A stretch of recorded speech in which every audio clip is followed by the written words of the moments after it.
Welcome again, everyone, to Let It Fly on Fridays with Jerry on the Oldguyreview. I'm not even going to fight it tonight. So, the workshop heat and the house heat's going on because, Alexa, what's the temperature outside? Currently, in North Pole, it's minus 31 degrees Fahrenheit with clear skies. Tonight, Alexa, stop. What? Again, just started, and there you are. I know our team won on Thanksgiving, 11-1, uncharted territory. 10-1 was the last recorded great standings for the Detroit Lions in 1934. So, needless to say, very excited. Not only did I get an extra day off from work during the week, crazy, 2 days off, 2 days to work, 1 day off, 2 days to work, 2 more days off. Pretty nice week. I guess the same thing's going to happen with Christmas and New Year's Day. I think they're on a weekday too. But I don't keep track of such things. But as I was saying, it's cold. It is cold for the whole week. So to maintain the continued work on the course, the inside course, and to keep the shop at a balmy 55 degrees. Yep, that heater's going to keep coming on until it warms up a little bit. Meanwhile, it's for a garage, well heated or well insulated. It's just the fact I have a little ceiling mounted heater. And that's all that keeps us going. So I have a fan here. There's a fan in the back of the workshop. So this one sucks the air up from downstairs and circulates it to try to keep that a little quieter, because now that I'm working over there, I'm right next to everything. It's slightly annoying, but we'll get past it. And with that mention of the course, here's the course update. So I'm laying out, I'm probably overthinking my work skill. I'm using miscellaneous pieces of wood now that I'm going to use my spray foam on. So I'm trying to lay out the course so it's somewhat modular. So if I want to change up the pieces I'm painting or I'm doing up with the spray foam, I'll be able to move things around. And then from my Send video, you saw the new additions, what I had 2 trucks sitting on, that covers the handlebars. That's the only thing that sticks up. So they cover the handlebars, so I'll be able to make something go over them. So we won't be losing that space. So just going to tinker away on that when I have opportunities. And I wanted to get a basic design laid out, because I'm not only trying a new modular design, I'm also trying a new foam. Even though the old foam I used, I trimmed a piece off the existing foam piece that I showed in one of those last few videos. So I sawed through the wood, and that foam wouldn't let go. I mean, it is, right, 8 inches thick. So it seems pretty durable. But that particular piece, I made the mountain part of it with some crumpled up newspapers inside of it. So I wasn't using so much foam.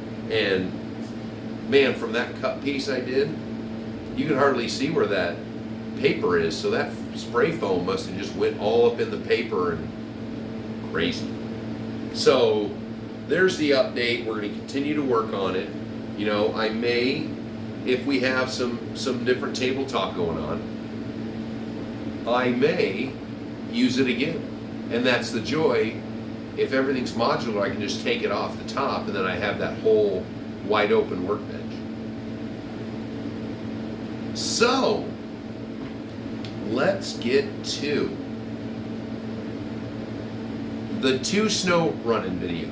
So I apologize that there isn't my normal commentation involved in, you know, talking while I was driving. It was the middle of a snowstorm. It was a little bit of a light section, and that was one hell of a day. Snow plowing, snow shoveling, you know, and I had to do it twice. And I waited till 4 o'clock in the afternoon to even start. So prior to that, I was like, okay, I'll get some driving videos in, and took Blackjack out. And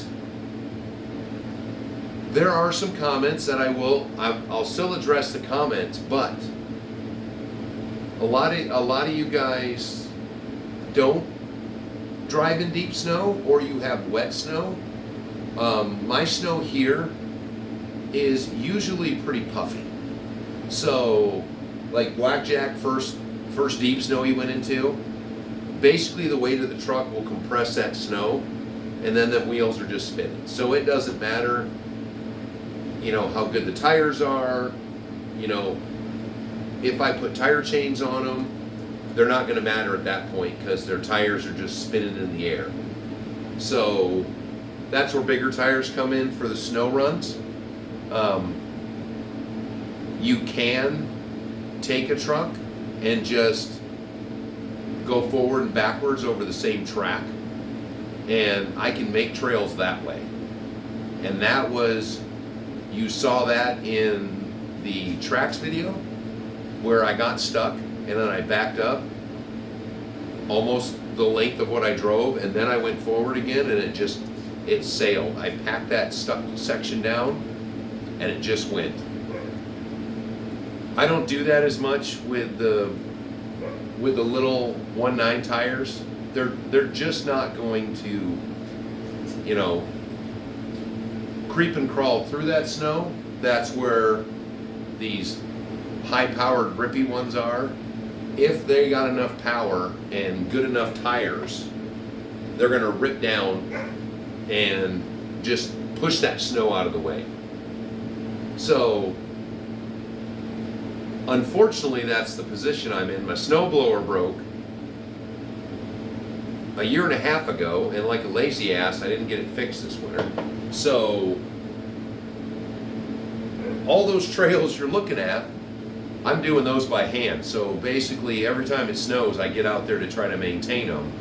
But because of the rain we had, I can't make them wider right now because it's just ice on the sides.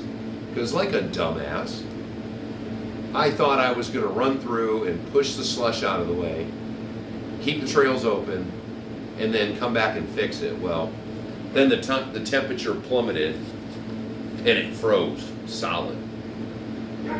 So that comes back to the snow chains, Jipper. I just love it. I say it wrong. Tiberius. Every time. Every time you guys have to be barking. Yowie. Wow. The tire chains. Now, the tire chains are only going to work if the tires can get down to the hard surface. If you drive them in the powder snow, they're going to dig right in, and you're just going to bury that truck, and the frame's going to be sitting up on the snow, and the tires won't work. Now, I do have a set for my HG that I should put back on, and maybe we'll do some testing, because we are to the point where the snow is deep and it's just going to keep coming. So, Jipper, stay tuned for that, because, man, I'd rather spend weeks building that whole course that I'm working on, other than putting those little chains back on. Oh, but sir, I'll do it for you. So now, oh wait a minute, let's go with the course again. So I've had the comments about not a lot in the comment section. I get a lot of this from my friends and people that know what I'm doing about the workshop. This was part of the deal with Miss Diane. This area here. So when we moved in, Tiberius. So when we moved in, I told Miss Diane every part of this house was hers, except for this room and the backyard. Well, you know how that works. She doesn't ever seem to get out and mow her front yard. She doesn't pull any of her weeds out in the front yard. She doesn't clean off her back deck in the backyard, or her lower deck that I built for her in the backyard. So you see a motif there. So this is the only room that is left that is just mine. And we own 2 trucks exactly the same that are over 19 feet long. This is a 2-car garage, but one of the bays is only 18 and a half feet long. So you can't put a 19 plus foot truck in there.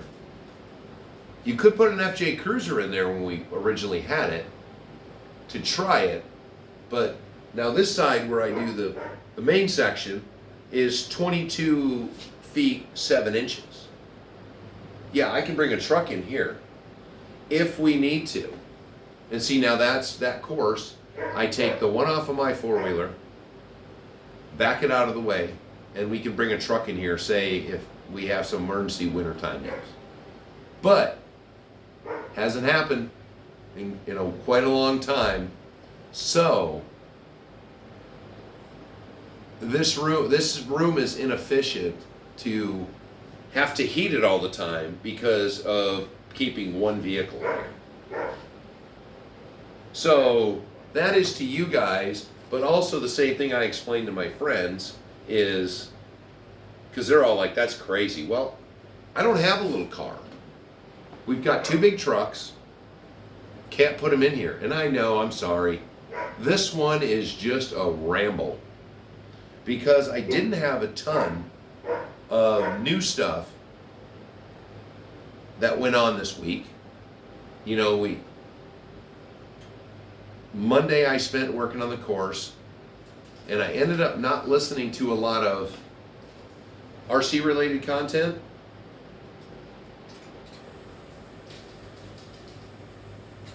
I had to listen. I hear paws flailing and don't know what's going on. But I listened to just a lot of relaxing stuff. Relaxing for me at the time. And, old Top Gears. Simon Whistler, if you've never listened to him, that man has more channels than I think anyone on YouTube does. So that was the only day I was really listening to content, was on Monday. So Miss Diane got me on Sunday. I didn't get jack done because of Game of Thrones. But Sunday or Monday was the snowstorm. So working on the course a little bit in the morning, then doing my driving videos, then plowing. But this week I've heard some things, and this is going to be 2 companies that I feel are the same. Proline, J Concept. So for the longest time, back in the day, here was my premise before my collection grew to the addiction that it is. So I would get Proline bodies and another set of tires.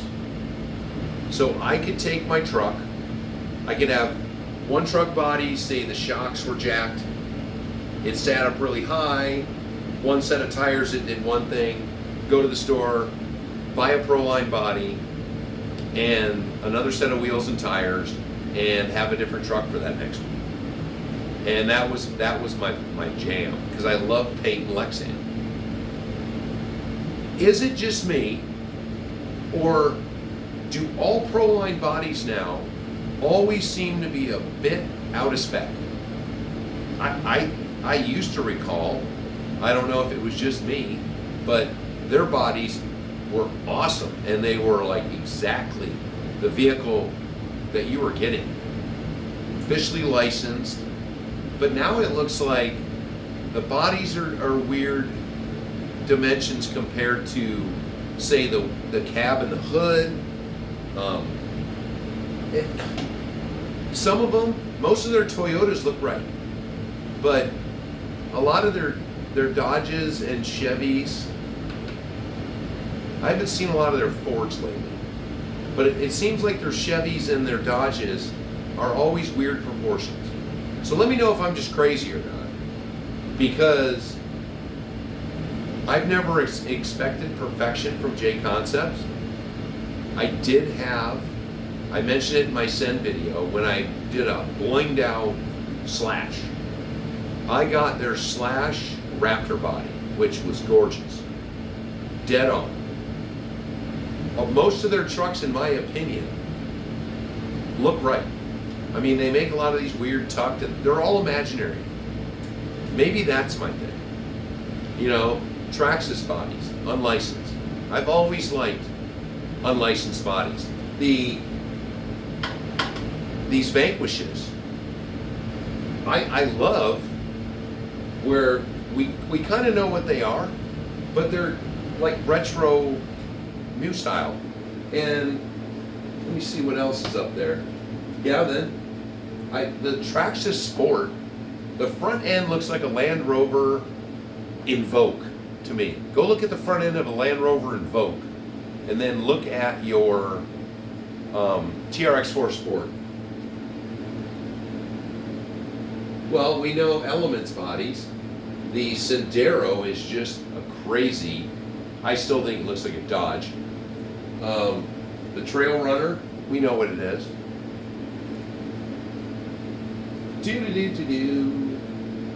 Oh, the Axial, we know they had a Toyota license, but that Honcho, that's a knockoff, but we know exactly what that is. And those right now are the only knockoffs in sight. Oh, Red Cats. Oh, let's bring up Red Cat. We're going to bring Red Cat up in a minute. But, so let me know. Am I crazy with Proline? I still like their wheels and tires. I wish they had more tire or wheel options. It used to be nice. They always used to have the combo. You can get them with the wheels and tires. Now it seems like they only have a couple that are like that. Now, 8x8s. So my HGs have been neglected. Got the 802 and the 801. We're going to bring them babies out in the snow for those of you who've been pestering me. Because, hey, they are just not, I guess I should run some more lights. The 801's got some crazy lights on it, but we're going to get them babies out, and we'll do them as soon as I do the 803, put them tire chains back on. Oh, and then a new product. I got to give it, I know a lot of people don't care for them. My mind was changed when they came out with a reasonable kit, but Vanquish. I still won't buy any of their wheels and tires. They're outrageously expensive. But now well, I can't say that. So, Ron Phoenix is a straight axle kit. The Fordyce is a straight axle kit. And now, thanks to Blackjack coming to live here, the body is ginormous, but it's also got portals on it. So instead of me having to buy the new Phoenix portal kit, now I've got a portal one so I can run them against. So that is a definite contest I want to see. And that was part of the reason I was ripping don't tell Mr. C I just said that. Blackjack, I wanted to see what it would do with those portals, because those Vanquish portals aren't as aggressive as, say, the STX 10.2s and the Traxxas TRX4s. They're not as aggressive. They give you a bit more ground clearance, but they're not overdone, so to speak. But Vanquish now released, a while back they released that optic, which is like one of those rock bouncery things. Well, now they just came out $389 for the kit. Now, normally I'd say $389 for a kit, that's a lot more than the Phoenix kits were. But that one comes with molded colored panels, and you can't order them by that. It's a surprise, which I'm 50-50 on that. I think it's cool to know that I'm going to get one, and it's going to be possibly different livery than, my buddy next door might buy the same one, because we don't know, it's a surprise. So if we buy them from two different places, but there's like 5 options, which I think that's pretty cool, to make them colored. And then actually there's I don't know if it's the 5th option or the 6th option. They're releasing, one of them will be all carbon fiber body panels. So you don't even know which one you're getting. And they don't tell you on the box, you won't know until you open it. So I think that is a kick in the ass, but any of you have the optic, would it be worth taking that risk at $389 and having to do all your own electronics, wheels and tires, but you wouldn't have to do a body like most of the kits? So $389, let me know, do you think that's worth it? And if you have an optic, is the optic kit a vehicle worth getting to rock bounce? I mean, I don't know. I've got the Wendigo, Red Cat. I got to put a lower KV unit in it. It's just ridiculous craziness, and there's limited times. It's just, to me, a ripper. So, moving on from there. So,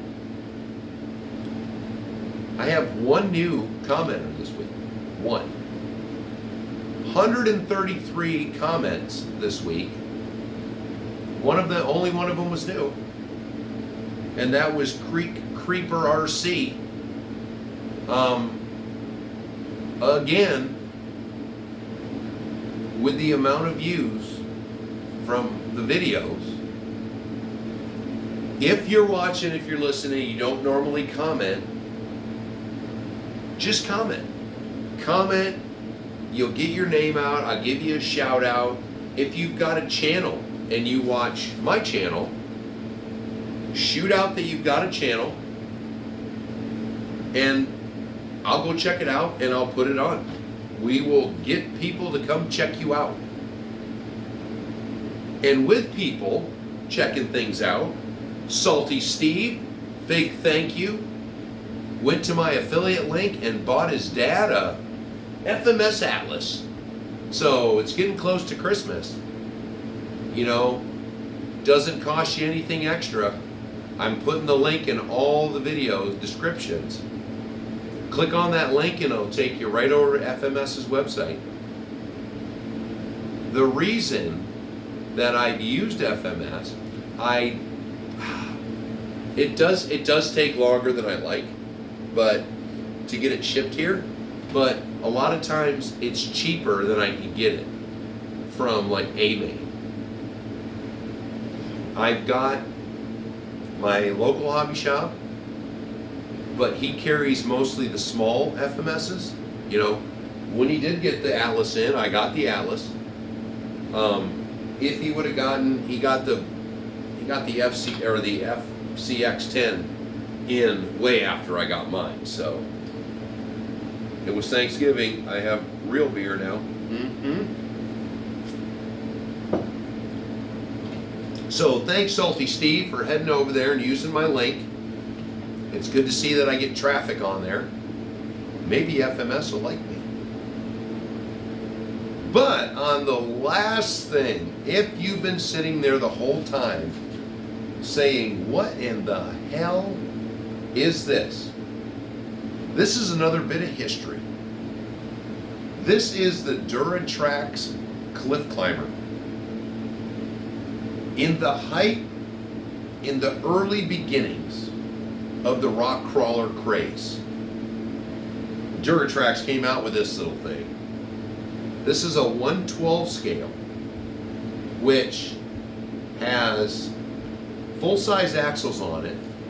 They are worm drive, I think is what they called it, or they just lied because I never get that off. I never tore them down, but you've got two 380s on it, axle-mounted servos, four-wheel steer.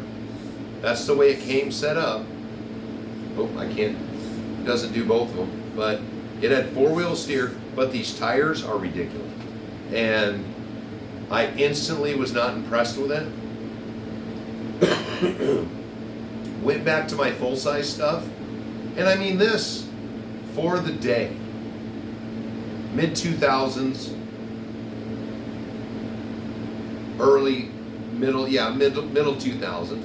You know, adjustable battery tray to put your batteries in. You could choose different ones. Dual battery system, so it's got this weird dual battery ESC, but you know, it only runs these little Duratrax batteries. This tells you how little I ended up using this truck, but right now it just needs a radio system. I've got two that I need to buy some receivers for, and then I'm thinking about bringing this one back to life, seeing what we can do with it. I don't even think, did they have adjustable shock collars? Nope. Putting some new tires on it and seeing what this little guy will do. I mean, it's a pretty, for the time frame, it was a pretty nice little rig for compared to what was on the market at the time, which, you know, Duratrax never really did catch on, but it was neat little stuff like this that drew me to them. So that's an interesting little thing. 1/12 scale with full-size friggin' axles on it. So that's about it for this week. Another fabulous week, and I thank every one of you for viewing. A lot of new subscribers this week. Thanksgiving, again, I tell you, I was so thankful for everybody this week. Let's just keep growing. Let's keep growing together. Throwing out your ideas, throwing out things you want to see. I answer your questions, you answer mine. We'll just keep rolling into the new year. Well, I'm going to probably say that a lot in the next month. And with that, I will talk to you later.